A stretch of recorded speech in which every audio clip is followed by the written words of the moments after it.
Hey friends, so we're gonna talk about two types of indexes. We have the unique index and the filter index. And as usual, we're gonna deep dive into how SQL works with those indexes, what are the scenarios and use cases on using those indexes, and we're gonna practice by creating them in SQL. So let's go.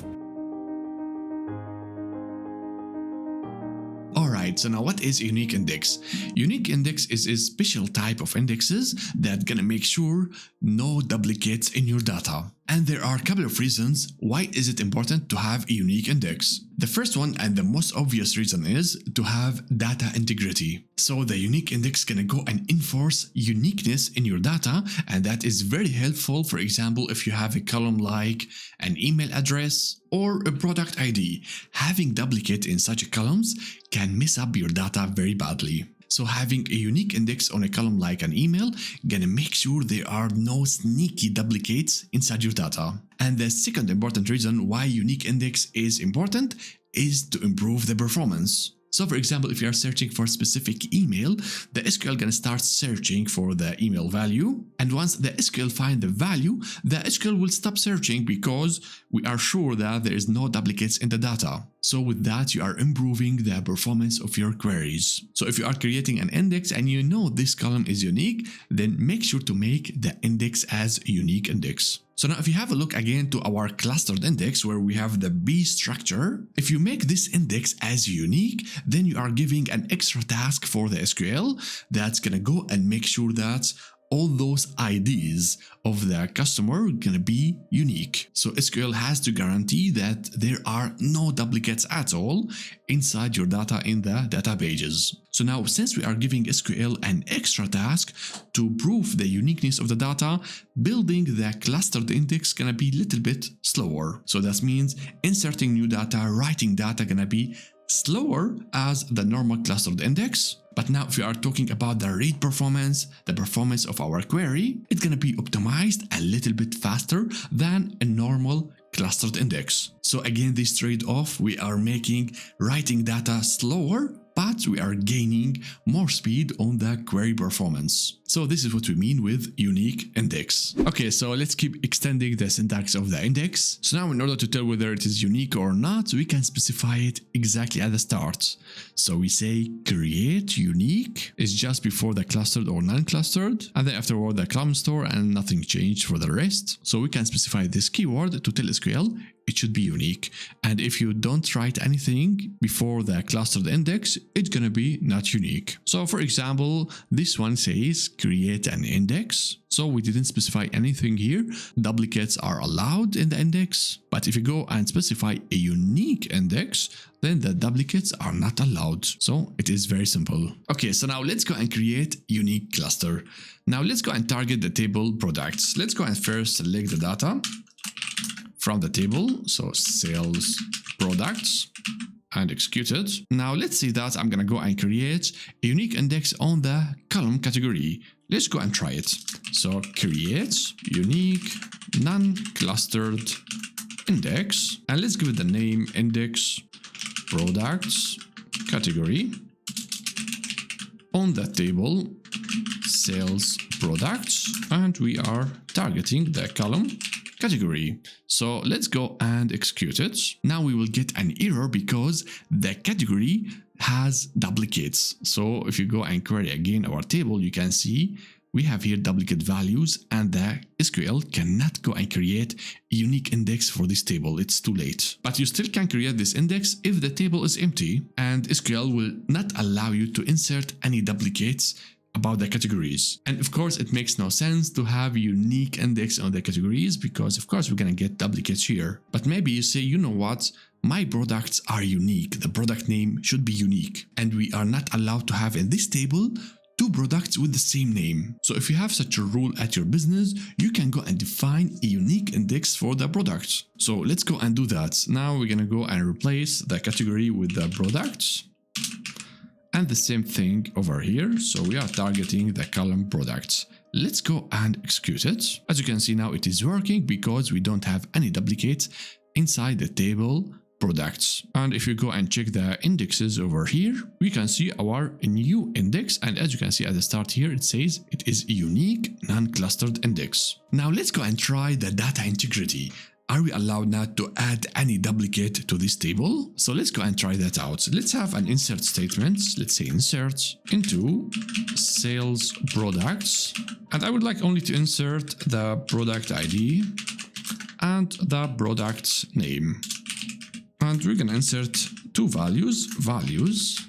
Let's say we're gonna have a new ID 106, but we're gonna go and insert duplicate for the product name. So we're gonna say caps. We have already a product called caps over here, so we are now inserting duplicates. Let's go and try it. Now you will get an error saying you cannot insert duplicates to this table because we have a unique index. So as you can see, this index is now helping us and improving the quality of my table. So this is how we work with the unique index in SQL.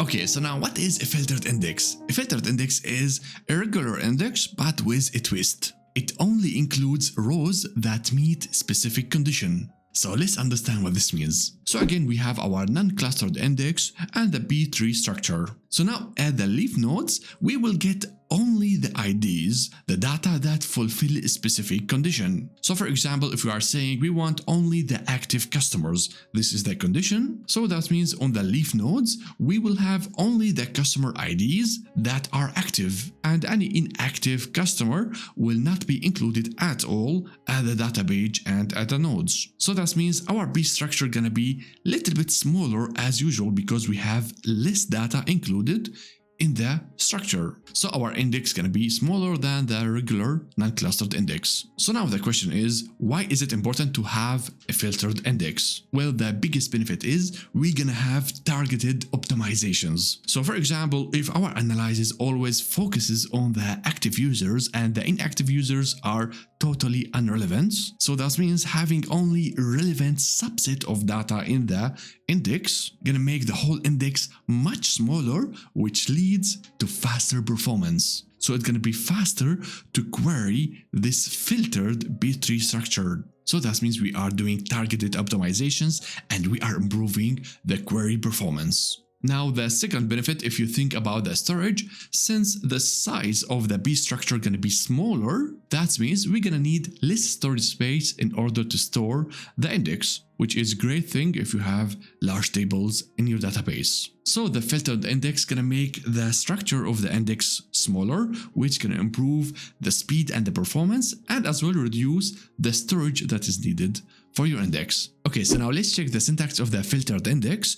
It's very simple. It's like any query. You can go and add at the end of creating the index the where clause and then the condition as you are doing in any select statement. But the SQL Server is very restrictive using this type of index, so you cannot use filtered index on a clustered index. So it is only allowed for the non-clustered index, because it makes no sense. If you create a clustered index, the entire table should be reorganized and ordered. So it will not work for only subset of data. And as well, you cannot create a filtered index on a column store. So it is only allowed if you are using row store. But you can go and combine the unique index together with the filtered index. There is no restrictions, so it's gonna be like this: create unique non-clustered index on the table, and then you specify the where condition. So this is the syntax of the filtered index, and we have these restrictions. Alright, so now let's say that we have the following query where we are selecting data from customers, but always in our program or in our report, we are selecting only the customers from USA. So we have the following condition. It says where country equal to USA, and execute. So this is the basics of many queries that we have in our project, and we are always filtering the customers based on the country. So in one query we are finding maybe the top customers, and another query we are finding the average of scores and so on. But we are always filtering the data like this, where country equal to USA. So now, since we are using this column a lot and our table may be getting like million of records, we can go and create non-clustered index on this column. So the usual way, we go over here and say create non-clustered index, and we call it like this: index customers, country, and then it's going to be on the table sales, customers, and we select the column country like this. So if you do it like this, SQL gonna go and create a non-clustered index for all customers, not only from USA, but for everything. So even if the customers come from Germany, which is not really necessary because in our project, we only focus on the customers from USA. So instead of that, we can go and include the where condition inside our cluster. So it's very simple. We're gonna go and say where country equal to USA, exactly like our query. So now the index that's gonna be built, it will be focused and targeted only for subset of data, only for the data that fulfill this condition. So now let's go and create our filtered index, and it is working. Let's go and check our indexes on the customers. So let's go to the indexes over here and refresh. Now you can see our index over here. It says it is not unique because we didn't define anything at the start. So duplicates are allowed, of course, which is what we defined here. And as well, it is filtered. So it doesn't contain all the rows from your table. It contains only the rows that fulfill our condition. So that means now if I go and execute this query, the index gonna be used because the rows of this query is included in the index. But if I go over here and say Germany and execute the query, it's gonna be slower because all those rows inside the query is not part of our index. So this index will not be used at all in order to improve the query. So this is how we work with the filtered index in SQL. If you like this video and you want me to create more content like this, I'm gonna really appreciate it if you support the channel by subscribing, liking, sharing, commenting. All those stuff gonna help the channel with the YouTube algorithm, and as well my content gonna reach the others. So thank you so much for watching, and I will see you in the next tutorial. Bye.